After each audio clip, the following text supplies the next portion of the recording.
जी टीका होती ती म्हणजे हेराफेरी करण्यात आली, फ्रॉड करण्यात आली।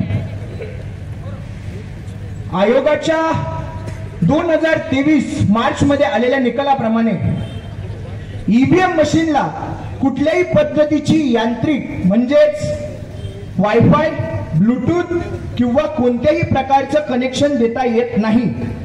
ईव्हीएम मशीन म्हणजे एक साधी मशीन आहे की त्या साध्या मशीनद्वारे जसं आपण बारीकपणे व्हिडिओ गेम खेळायचो, ते दगडी खाली यायच्या, त्या इकडे लावायचो इकडे लावायचो, त्या पद्धतीने ईव्हीएम मशीन आहे आणि त्यामध्ये फ्रॉड केले जातात। ही गोष्ट जरा खटकतेच आणि त्यावरती आयोगाने निर्णय दिलाय 2023 मार्च की ईव्हीएम कुठल्याही पद्धतीने कधीही कुठेही हॅक केलं जाऊ शकत नाही। आणि यावरती एवढंही म्हणतं आयोग की तुम्ही हे सिद्ध करून दाखवा, तुम्ही सिद्ध केलं तर आम्ही ईव्हीएम बाद करू। तर त्यांच्यात ही धमक नाही की त्यांनी ते ईव्हीएम हे करू शकतात। तरी एका नेत्याने प्रयत्न केलाच। आमवादी पक्षाचे 2017 साली ईव्हीएमचे फ्रॉड पकडण्यासाठी एक बनावट ईव्हीएम बनवण्यात आलं आणि ते लोकसभेत आणण्यात आलं। लोकसभेत आणल्यानंतर तिथे ईव्हीएमची चाचणी झाली, परंतु आयोगाने तेव्हा सांगितलं आणि तो नेता होता आम आदमी पक्षाचा, आपचा, त्याने ते डेमो करून दाखवला आणि डेमो करून दाखवल्यानंतर असं लक्षात आलं की खरंच ते वोट दुसऱ्या पक्षाला जातंय। आपण वोट करतो एका पक्षाला पण वोट दुसऱ्या पक्षाला जातंय, परंतु ती जी ईव्हीएम मशीन होती ती ईव्हीएम मशीन बनावट होती असं आयोगाचं म्हणणं आहे। कारण ईव्हीएम मशीन ही फक्त अधिकाऱ्यांच्या हातातच दिली जाते आणि ईव्हीएम मशीन ही फक्त आयोगाकडेच असते, त्यामुळे बनावट ईव्हीएम मशीन बनवता येत नाही। अजून एक सांगतो की त्या ईव्हीएम मशीनला सील्स असतात, ते सील फक्त अधिकाऱ्यांनाच खोलायची परवानगी असते। आणि तुम्ही म्हणता ना की मतदानामध्ये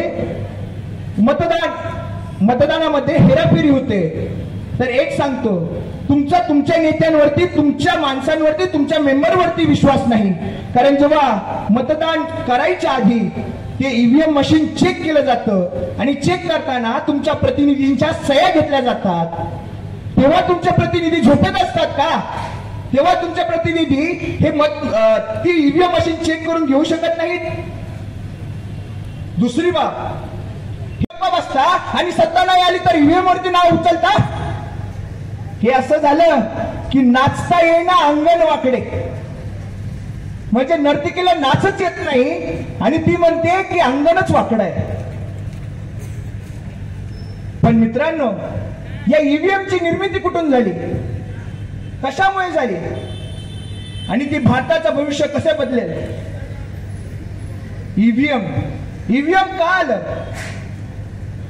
पहिल्यांदा बॅलेट पेपरद्वारे मतदान केलं जायचं, परंतु त्या बॅलेट पेपरद्वारे अनेक छेडछाडीचे प्रकरण आपल्या समोर येऊ लागले, डमी वोटिंग करू लागले, एक्स्ट्राचे वोटिंग होऊ लागले, त्यामुळे ते बॅलेट पेपरचं काम थोडस स्थिरावलं।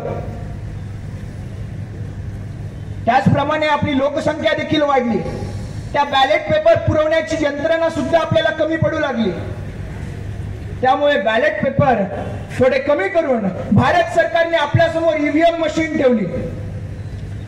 1982 रोजी भारतात ईव्हीएम आलं। केरळमध्ये एका छोट्या मतदानासाठी, एका छोट्या निवडणुकीसाठी ईव्हीएमचा पहिला वापर करण्यात आला आणि त्यानंतर 2004 साली ईव्हीएमचा लोकसभेच्या निवडणुकांसाठी वापर करण्यात आला। आता जे विरोधी पक्ष नेते आहेत, जे विरोधी नेते आहेत, ते ईव्हीएम बाबत म्हणतात, त्यांच्या काही टीका आहेत, ते म्हणतात की आम्हाला मतपत्रिकेचीच ती मागणी करतात, म्हणजे बॅलेट पेपरद्वारेच मतदान झालं पाहिजे असं त्यांचं म्हणणं आहे। मला यावरती एक सांगायचं आहे, 1946 रोजी जेव्हा मतदान झालं होतं तेव्हा काँग्रेस विरुद्ध मुस्लिम लीग आणि अनेक छोट्या छोट्या ज्या पक्ष होते त्यांमध्ये ही लढत होती। तेव्हा आपल्यासारखे जिल्हे किंवा काही नव्हतं, पंजाब, सिंध, गुजरात, हिंद, मराठा असे त्यावेळी 12 प्रदेश होते आणि त्या 12 प्रदेशापैकी 8 प्रदेशांमध्ये काँग्रेसचं सरकार आलं होतं आणि 4 प्रदेशांमध्ये बाकीच्या लोकांचं सरकार आलं होतं. परंतु काँग्रेसवाल्यांनी काय केलं तर ह्या चार प्रदेशांना वाईट टाकण्याचं काम केलं.